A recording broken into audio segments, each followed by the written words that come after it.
Good afternoon and welcome to the Midday News. Here's what we have in the bulletin. Opposition spokesman on finance disappointed by Prime Minister's announcement. Education Ministry grapples with under-enrollment at primary level.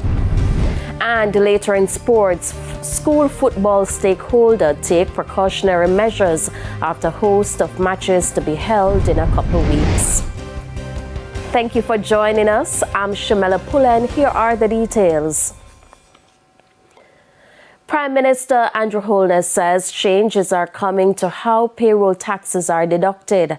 Currently, income and education taxes, as well as contributions for the National Insurance Scheme and National Housing Trust, are deducted from salaries.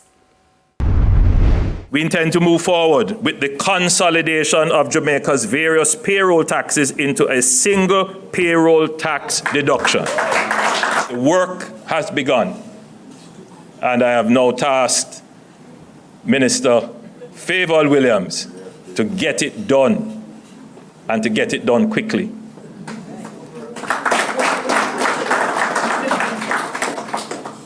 In fact, we are looking at a likely implementation in the next fiscal year. And with micro, small and medium-sized enterprises playing an important part of economic growth, the GCT threshold will go up. An increase in the threshold at which small businesses need to register and account for GCT. In 2019, the administration increased the threshold from 3 million to 10 million, and we are looking to further increase the threshold to remove the burden from small businesses.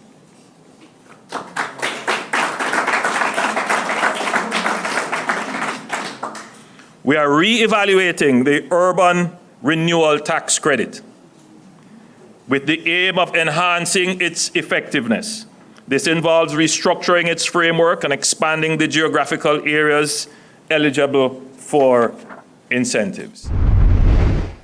The Prime Minister was speaking at a press briefing last evening where he outlined steps to improve Jamaica's economic growth. It is focused on key areas including human capital development, infrastructure development, reducing red tape, as well as safety and security. An efficiency program oversight committee will steer efforts to reduce inefficiency within the public sector.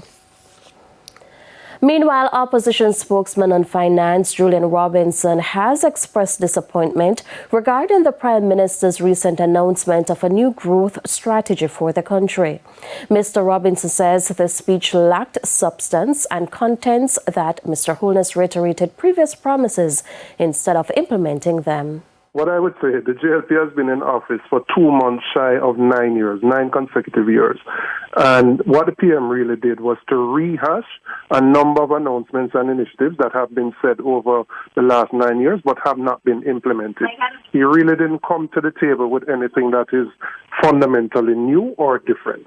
And really what it points to is a failure of this government to advance the growth agenda.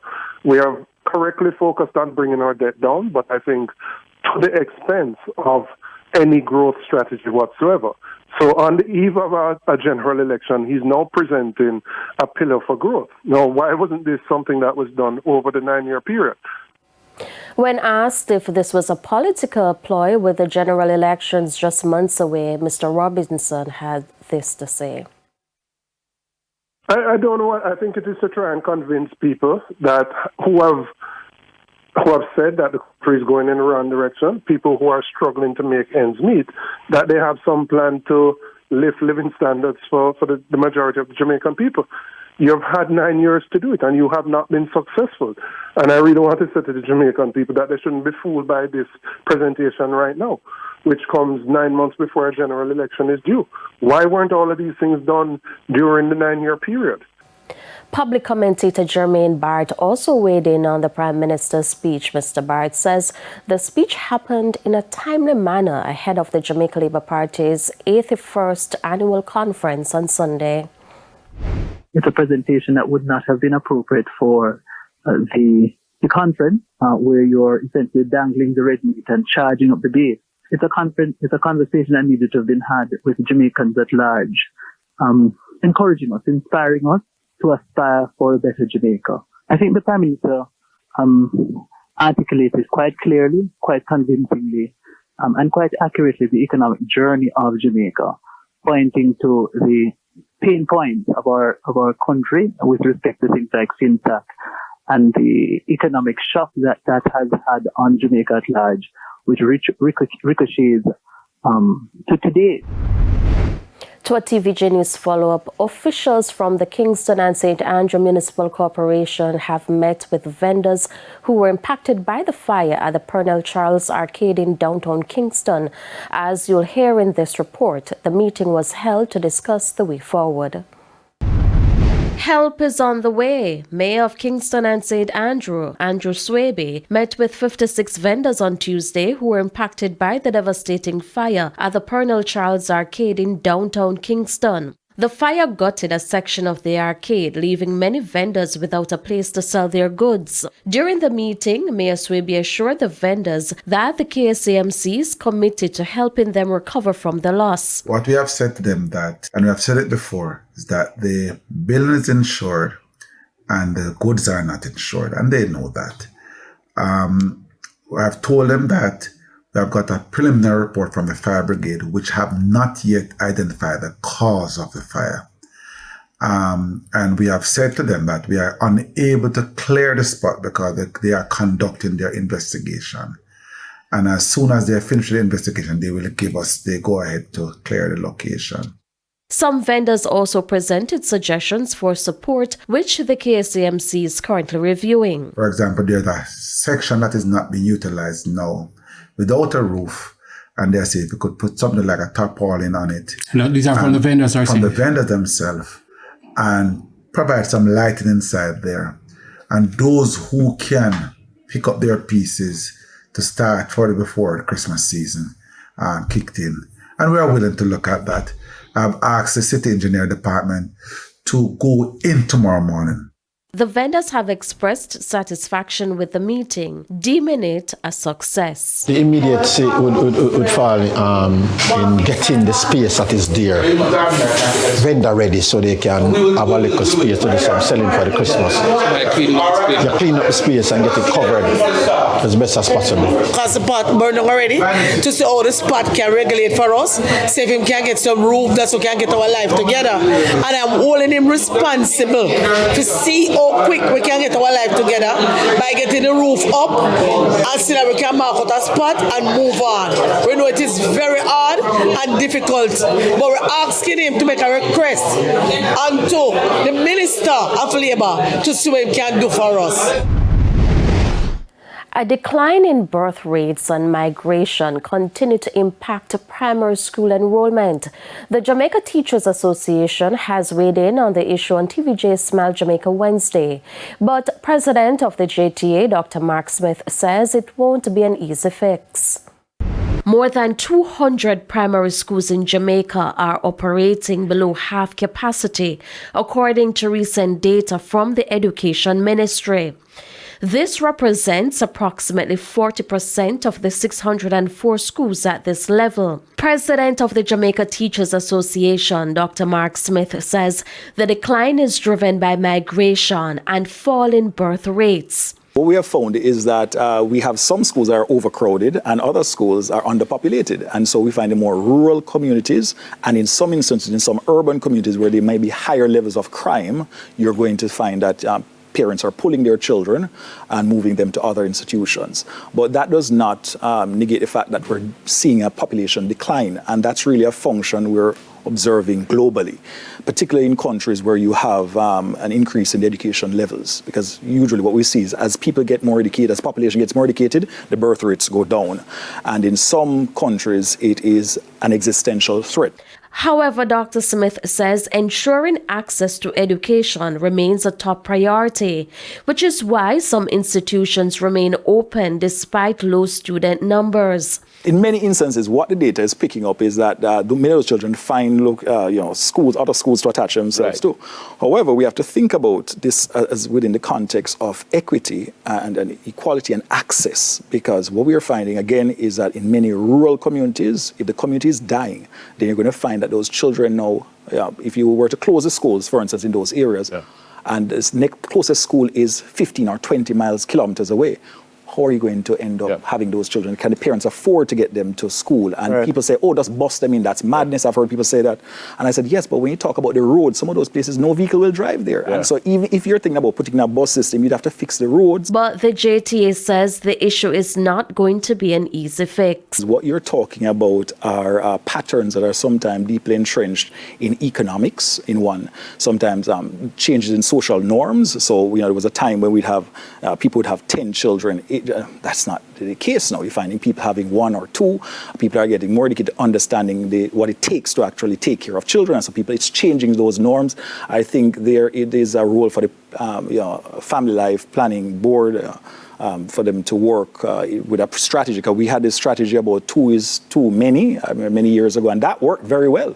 Similar to the Chinese one-child policy, worked very well. It's time for a break. Stay with us for stories when we return.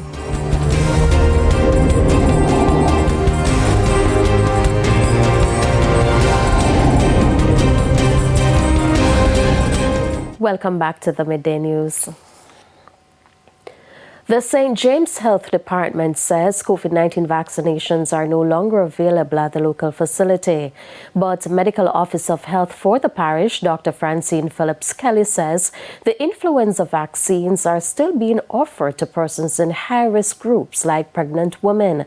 Meanwhile, Dr. Phillips-Kelly is urging the public to stay vigilant. She says the dengue fever along with the hand, foot and mouth disease are still active. Flu season started in October, and that vaccine is now available, especially for those persons at high risks. Those are the elderly, persons with chronic illnesses, and the pregnant women. The dengue fever outbreak that was announced in September of 2023 has not been called off. So we are still in the midst of that. And so it is encouraged that we all have personal responsibilities in respect of mosquito breeding and control. The medical officer also said individuals have entered the country illegally from high-risk countries. She says the health department and the health ministry are currently investigating the situation.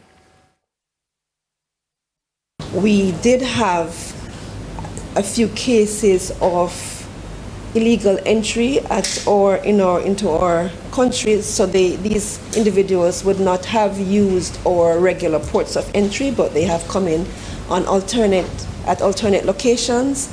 And for the Ministry of Health and Wellness, our position is to ensure that these individuals do not bring in or pass on any conditions that are of public health concerns.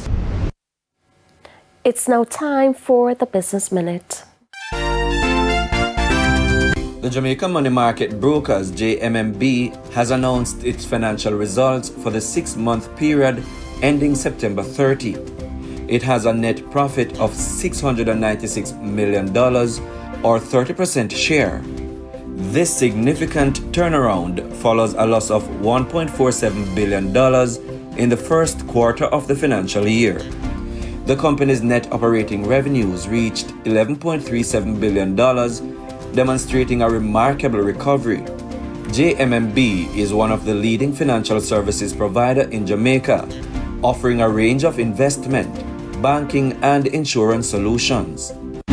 Further afield, SpaceX is pushing the limits of rocket science once again. On Tuesday, the company's Starship rocket launched from Texas. After the launch, the Super Heavy reusable rocket booster safely splashed down in the Gulf of Mexico. This latest launch, if deemed a success, could cue up SpaceX to begin tackling more ambitious projects. The US President-elect Donald Trump was also there to witness the launch. SpaceX now has government contracts worth up to nearly $4 billion to complete the task of developing a cost-effective space transportation system. And that's it for the Business Minute. I'm Prince Moore. And And here's a preview of what's coming up in the health report tonight. In this evening's health report, we look at diabetes and obesity. So there are a number of complications from being obese. There are mechanical complications, meaning that you can get arthritis and those kinds of bone issues just because your joints are under pressure. There are cardiovascular complications, so heart disease, there are increased risk of stroke, there are increased risk of renal problems, there are increased risk of gallstones. So there are a myriad of complications that you can get from obesity. But I think now what we are most concerned about is its relation to cardiovascular disease. That's the health report in Primetime News at 7. And now for today's healthy living tip. Lose extra weight, be more physically active, eat healthy plant foods, and eat healthy fats. Time now for the top regional and international stories. In the region, the Bahamas government will hold a seminar on Friday to address the illegal employment of non-Bahamians in the security sector, which is restricted to Bahamian citizens. The seminar will focus on ensuring compliance with the Enquiry Agents and Security Guards Act, discuss potential changes to allow security guards to carry firearms, and gather feedback from industry practitioners. Violations will lead to fines ranging from $500 to $2,000. The Ministry of National Security is also monitoring firms hiring foreigners, despite challenges in filling these roles with Bahamians. On the international scene, in Kyiv, Ukraine, the U.S. Embassy is closed for the day after receiving information of a potential air attack. The embassy has told employees to shelter in place and U.S. citizens elsewhere in the capital to be ready if an air alert is announced. Meanwhile, U.S. officials say the Biden administration is sending anti-personnel mines to Kyiv to deploy for defense purposes only in eastern Ukraine. And those were the top regional and international stories. I'm Prince Moore. Thank you, Prince. We take another break. Sports is next.